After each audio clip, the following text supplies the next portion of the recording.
पिछले एपिसोड में हमने देखा था कि लीजी उसी थंडर सीट को लाने के लिए चला गया था कि तभी वहाँ पर उसके सामने एक बहुत ही खतरनाक मॉन्स्टर आ जाता है जिसके माथे पे वो थंडर सीट रखा हुआ था और वो मॉन्स्टर थंडर सीट का गार्डियन होता है। तो लीजी वहाँ पर अपनी पावर का इस्तेमाल करते हुए उस बीस्ट के साथ फाइट करने की कोशिश करता है, जहाँ बीस्ट ने वहाँ पर लीजी को बहुत ही अच्छी टक्कर दी थी, लेकिन लीजी किसी तरह से भी उस बीस्ट को मारने में कामयाब हो चुका था। इसके बाद वो वहाँ से मियाओ के पास आता है और उसके पास आकर उसकी जो सोल थी उसको अवेकन कर देता है, लेकिन अपनी पावर का इस्तेमाल करते हुए सोल को अवेकन करने की वजह से वो वहाँ पे बेहोश हो जाता है। जिसके बाद यहाँ से ये एपिसोड स्टार्ट होता है। तो इस एपिसोड के स्टार्टिंग में लीजी को कुछ दिनों बाद होश आ चुका था और होश में आने के बाद उसके सामने वहाँ पे सारे लोग दिखाई देते हैं जो कि उसका ख्याल रख रहे थे इतने दिनों से। तो फिर सभी लोग लीजी से पूछ रहे थे, लीजी तुम ठीक तो हो ना? तो फिर लीजी कहता, हाँ मैं बिल्कुल ठीक हूँ, मुझे कुछ भी नहीं हुआ। तो वो लोग कहते हैं मियाओ के फादर तुम्हें यहाँ लेकर आए थे और हम सबसे कहा कि वो तुम्हारा ख्याल रखे और तुम अभी जहाँ पे बैठे हो ना वही उनका ही घर है। तो लीजी कहता है वाह ये कितनी अच्छी बात है, मियाओ के फादर हम लोगों का कितना अच्छे से ख्याल रख रहे हैं। तो मियाओ यहाँ पे लीजी का शुक्रिया कर रही होती है उसकी सोल को अवेकन करने के लिए, क्योंकि काफी सालों के मेहनत के बाद आज पहली बार उसकी सोल अवेकन हुई थी और वो अभी लीजी की वजह से। और तीनों लड़कियां अपनी बनाई हुई खास शराब लेके आती हैं और लीजी को दे रही थी लो और पी लो और इसे पीकर ठीक हो जाओ। तो लीजी बेचारा हैरान रह चुका था, तीन लड़कियों की शराब मैं एक साथ कैसे पी सकता हूँ? वो किसी को भी मना नहीं कर सकता वरना तीनों के ही बुरा लगने वाला है। तो श्याओकी उससे कह रहा होता है मास्टर देखो ना, एक नहीं बल्कि तीन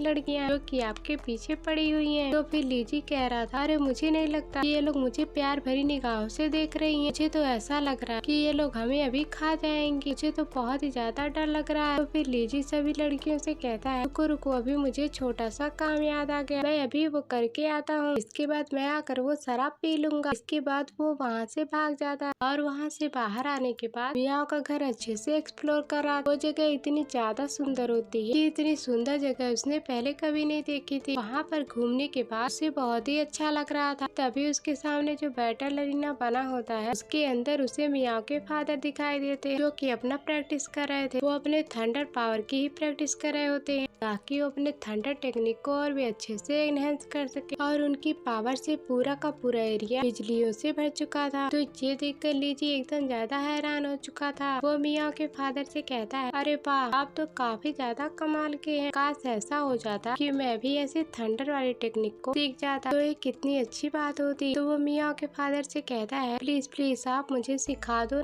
ऐसे हाथों से बिजलियाँ निकाल, मुझे बहुत ही अच्छा लगा। तो मियाओ के फादर कहते हैं तुम्हारी पावर को देखकर मुझे डाउट तो लगता है कि तुम इसे सीख पाओगे या फिर नहीं सीख पाओगे, लेकिन तभी तुमने मेरी बेटी की सोल को अवेकन किया तो इतना मैं तुम्हारे लिए कर ही सकता हूँ, तो ट्राई करने में क्या ही जाता है। तो अगर तुम सीख गए तो बहुत ही अच्छी बात है। तो अभी जो तुमने देखा ना वो मेरी सबसे बेसिक वाली ट्रेनिंग थी। तो सुनकर लीजी के पसीने छूट जाते। लीजी काफी ज्यादा घबरा चुका, इतनी बेसिक वाली टेक्निक और इतनी ज्यादा थंडर पावर, जबकि असली पावर अगर दिखाएगा तो आधी दुनिया हिल जाएगी। तो लीजी एकदम ज्यादा घबरा चुका था और कहता है अगर इतना ज्यादा हार्ड है तो मैं इसको नहीं सीख पाऊंगा। तो मियाओ के फादर लीजी से कहते हैं देखो सबसे पहले तुम्हारे पास जो भी सबसे खतरनाक टेक्निक होगी उसका इस्तेमाल करो और उसका इस्तेमाल करते हुए मुझ पे अटैक करो, मैं यहाँ पर तुम्हारी स्किल देखना चाहता हूँ। जिस पर लीजी कहता है अच्छा ऐसी बात है तो फिर ठीक है, तो तैयार हो जाओ मेरे वेपन का अटैक झेलने के लिए। लीजी वहाँ पे अपने वेपन को बाहर निकाल लेता है ताकि उसका इस्तेमाल करते हुए वो मियाओ के फादर के ऊपर अटैक कर सके। उसके वेपन ने अभी थोड़ी देर पहले ही थंडर सीट को खाया था तो उसके वेपन के अंदर से थंडर पावर निकल रही थी, लेकिन वो थंडर पावर इतनी ज्यादा स्ट्रॉन्ग नहीं थी इतनी कि मियाओ के फादर के पास थी। तो इस वजह से उनका भाला यहाँ पे पूरे वेपन को रोक लेता है। तो इसीलिए लीजी वहाँ अपने बहुत ही सारे क्लोन बनाता है और बहुत ही सारे क्लोन को वहाँ पर मियाओ के फादर की तरफ भेज देता है ताकि वो उसके ऊपर अटैक कर सके। लीजी पूरी जान लगा दे रहा था कि वो यहाँ पे मियाओ के फादर के ऊपर अटैक कर सके, कम से कम उन्हें अपनी जगह से हिला तो सके। लेकिन मियाओ के फादर वहाँ से हिलने का नाम ही नहीं ले रहे। उनका जो वेपन था वही भारे वाला अटैक जो कि सभी को डिस्ट्रॉय कर दिया, वो अभी वहाँ पे एक सेकंड भी हिले नहीं थे। लेकिन तब लीजी हार नहीं मान, जितना हो सकता था वो उतना अटैक करने की कोशिश करता, लेकिन तभी उसने पूरी अपनी जान लगा दी थी और अपने वेपन को और भी ज्यादा स्ट्रॉन्ग बनाते वहाँ पे मियाओ के फादर के ऊपर अटैक कर रहा था। वो अपने वेपन के लाखों डुप्लीकेट बनाते हुए अब मियाओ के फादर को अपने वेपन के अंदर घेर लेता है, लेकिन तभी वो जो भाला था वो सारे अटैक को झेल जाता है। वो भाला न जाने क्या चीज है। तो इसके बाद लीजी सारे के सारे जो छोटे छोटे क्लोन उसने बनाया था उस क्लोन को मिलाकर एक बहुत ही बड़ा वेपन बना लेता है। इसके अंदर से तो काफी ज्यादा स्ट्रॉन्ग थंडर की पावर बाहर निकल रही थी। अब वो उसी वेपन को सीधा का सीधा मियाओ के फादर की तरफ भेज देता है, लेकिन इस बार वो भाला यहाँ पे उस वेपन को रोक लेता है और उसने उस वेपन को यहाँ पे डिस्ट्रॉय कर दिया था। इसके बाद मियाओ के फादर लीजी से कहते हैं, बहुत बढ़िया, माना कि तुम अभी स्टार्टिंग के हो लेकिन तभी बहुत ही अच्छा सीख लिए हो, और अगर तुम्हारी जगह कोई और होता यहाँ पे वो कब का यहाँ पे हार चुका होता, लेकिन मैं तुमसे बहुत ही इम्प्रेस हुआ हूँ, तुमने बहुत ही अच्छा काम किया है। तो वो वहाँ पे लीजी से कहते हैं, देखो मैं कभी किसी बड़े काम के लिए चला जाता हूँ तो मुझे मेरी बेटी की बहुत ही ज्यादा टेंशन होती है कि वो ठीक रहेगी या फिर नहीं रहेगी, और तुम्हारे पास जो स्किल है ना वो बहुत ही अच्छी है, तो तुम चाहो तो मैं तुम्हें थंडर वाली टेक्निक दे सकता हूँ, लेकिन उसके लिए तुम्हें मेरा एक छोटा सा काम करना होगा। तुम्हें ना मियाओ को हमेशा अपने साथ रखना पड़ेगा, जैसे कि तुम उसके एक मास्टर हो और वो तुम्हारी एक डिसाइपल है, इस तरह से तुम्हें उसे रखना पड़ेगा, क्योंकि तुम आगे चल बहुत ही ज्यादा पावर को इंक्रीज करने वाले हो। तुमने बड़ी ही आसानी से उसके सोल को अवेकन कर लिया, तो तुम बहुत ही अच्छे से उसका ख्याल रख पाओगे। बस तुम मेरा एक छोटा सा काम कर दो, मैं तुम्हें बहुत ही अच्छी टेक्निक सिखा दूंगा। तो फिर लीजी यहाँ पे कहने लग जाता है, नहीं नहीं, मैं यहाँ पे मास्टर नहीं बन सकता, मैं तो एक छोटा सा और नॉर्मल सा कल्टीवेटर हूँ, मैं मास्टर नहीं बन सकता। कि तभी यहाँ पर मियाओ आकर सारी बातें सुन लेती और वो अपने फादर से रोते हुए कह रही, नहीं फादर, आप ऐसा नहीं कर सकते, मैं आपको छोड़ के नहीं जाना चाहती, आपने मुझे ऐसे जाने के लिए कैसे कह दिया, मैं हमेशा आपके साथ रहूँ। तो इतना कहते हुए मियाओ रोते हुए वहाँ से चली जाती। लीजी हैरान था कि मैं यहाँ पे अब करूँ तो करूँ क्या। मियाओ के फादर से कहता है, सीनियर आप बताओ मुझे क्या करना चाहिए। तो मियाओ के फादर कहते हैं, अरे मुझे सीनियर मत कहो, तुम बहुत ही ज्यादा पावरफुल कल्टीवेटर, इसीलिए मैं सीनियर कहना डिजर्व नहीं करती, इसीलिए हम दोनों यहाँ पे एक दूसरे को भाई कहेंगे। तो कैसा लगा, आज से तुम मेरे भाई हो, जब भी तुम्हें जरूरत पड़े तो तुम मुझे बोल देना, हर बार तुम्हारी मदद करने के लिए आ जाऊंगा। तो मुझे बताओ तुम कि तुम्हारा अगला प्लान क्या है, कि तुम यहाँ से अब कहाँ जाओगे। इस पर लीजी बता रहा होता है, मैं यहाँ पे पहले अपने घर पे जाऊंगा, जहाँ पे लिंग लॉन्ग की हालत काफी ज्यादा खराब, उसकी माँ को कैद करके रख लिया गया है, तो उन्हीं को बचाने के लिए मैं यहाँ से अपने घर जा रहा हूँ। जिस पर मियाओ का फादर कहता है, तो ठीक है, ये जरूरी काम लग रहा है, तो इसलिए तुम जाओ लिंग लॉन्ग को बचाओ, उसके बाद यहाँ पे वापस आ जाना, उसके बाद मैं तुम्हें एक से बढ़ के एक थंडर वाली टेक्निक सिखा दूंगा, ये मेरा तुमसे वादा है। उसके सीखने के बाद तुम कभी खुद को कमजोर महसूस नहीं करोगे। जिस पर लीजी मान जाता है। अब हम रात का सीन देखते हैं। यहाँ पे लिंग लॉन्ग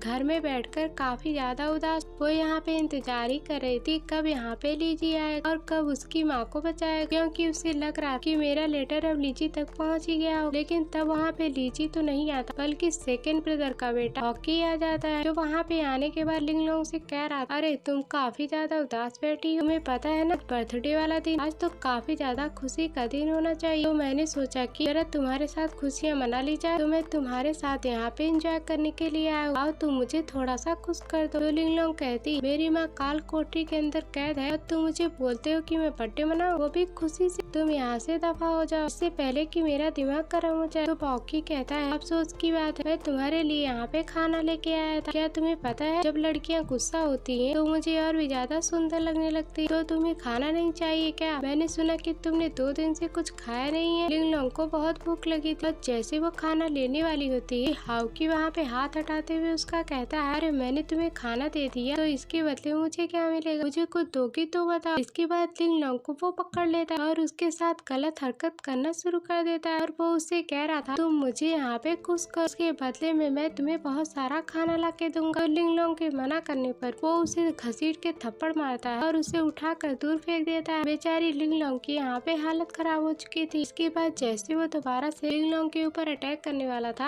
तभी वहाँ पे लीजी का वेपन उड़ते हुए आ जाता है, जो कि बाउकी के ऊपर ऐसा अटैक करता है कि उसके सारे दांत टूट जाते हैं, उसके फेस का स्ट्रक्चर ही बदल गया था। और फिर बाउकी कहता है, कौन है और किसकी हिम्मत हुई मुझे यहाँ पर आकर और मेरे ऊपर अटैक करने की, वो जानता नहीं कि मैं कौन हूँ। तो फिर लीजी कुछ सुनने के लिए तैयार ही नहीं था, वो कई सारे अटैक बाउकी के ऊपर करते हुए उसकी हालत खराब कर दिया होता है, और पूरी तरह से बाउकी का वहाँ पे हालत खराब हो गई होती है। तभी वहाँ पे लीजी आता है, तो उसे देखकर लिंग लॉन्ग इतना ज्यादा खुश हो जाती है कि उसकी खुशी का ठिकाना नहीं था। आखिरकार लीजी यहाँ पे आ गया, कब से उसका इंतजार कर रही थी। फिर वो उससे कहती है तुम्हें नहीं पता कि मैं तुम्हारा कितना बेसब्री से इंतजार कर रही थी। तो मुझे लगा था कि तुम नहीं आओगे, लेकिन अब तुम आ गए हो ना, तो मैं बहुत ही ज्यादा खुश हूँ। तो फिर लीजी कहता है मुझे माफ कर देना, मुझे आने में देरी हो गई, वरना मैं पहले आ गया होता। तो तुम मुझे बताओ कि यहाँ पे क्या हुआ। तो लिंगलोंग बताती तुम्हारे जाते साथ मेरी माँ को सेकंड ब्रदर ने काल कोठरी के अंदर कैद करके रख दिया। उसने मुझे भी तो रख दिया था, लेकिन यहाँ पे कुछ दिनों पहले बाउकी मुझे वहाँ से बाहर निकाला ताकि वो मेरे साथ गलत हरकत कर सके, लेकिन सही टाइम पर तुम आ गए। जो सुनकर लीजी को काफी ज्यादा गुस्सा आ जाता है। कहता है चलो अब सबको सबक सिखाने का टाइम आ चुका है, सबसे पहले तुम्हारी माँ को बचाते हैं। तो उसके बाद सारे लोगों को उसकी औकात दिखा देंगे, जिसके बाद वहाँ से वो सभी काल कोठरी के अंदर आ जाते हैं। तो वहाँ पे आने के बाद लिंगलोंग की माँ को बचाया जाए। और जैसे ही लिंगलोंग अपने माँ को काल कोठरी के अंदर देखती है, वो बहुत ही ज्यादा खुश हो जाती है, लेकिन उसे बहुत ही अफसोस भी लग रहा है कि उसकी माँ की हालत काफी ज्यादा खराब थी, क्योंकि उन्हें बहुत ही बुरी तरीके से मारा गया होता है और पूरे बदन पे चोटों के निशान थे। तो लीजी अपनी पावर का इस्तेमाल करते हुए ये चेक करने की कोशिश करता है कि असल में यहाँ पे लिंगलोंग की माँ को क्या हुआ। तो फिर उसे पता चलता है कि इनके अंदर किसी खास तरह का पॉइजन डाला गया है। इसीलिए लीजी अपने पावर का इस्तेमाल करते हुए लिंगलोंग की माँ को वहाँ पे ठीक करने की कोशिश करता है, जिस वजह से कुछ ही टाइम के अंदर वो ठीक हो जाती है और लीजी को गले लगाते हुए कहती है बच्चे तुम वापस आ गए, मुझे तुम्हें देखकर काफी ज्यादा खुशी हो रही है, तुम आखिरकार यहाँ पे वापस आ गए। तो मुझे ऐसा लगता है कि मैं अपना सारा दर्द भुला चुकी हूँ, क्योंकि अब तुम यहाँ पर आ गए हो तो सब कुछ ठीक कर दोगे। तो फिर लीजी कहता है आपने बिल्कुल सही कहा, मैं यहाँ पे आ गया हूँ तो सभी को उनके किए की सजा जरूर दूंगा। इसके इतना कहते ये एपिसोड यहीं पर एंड हो जाता है। Thanks for watching.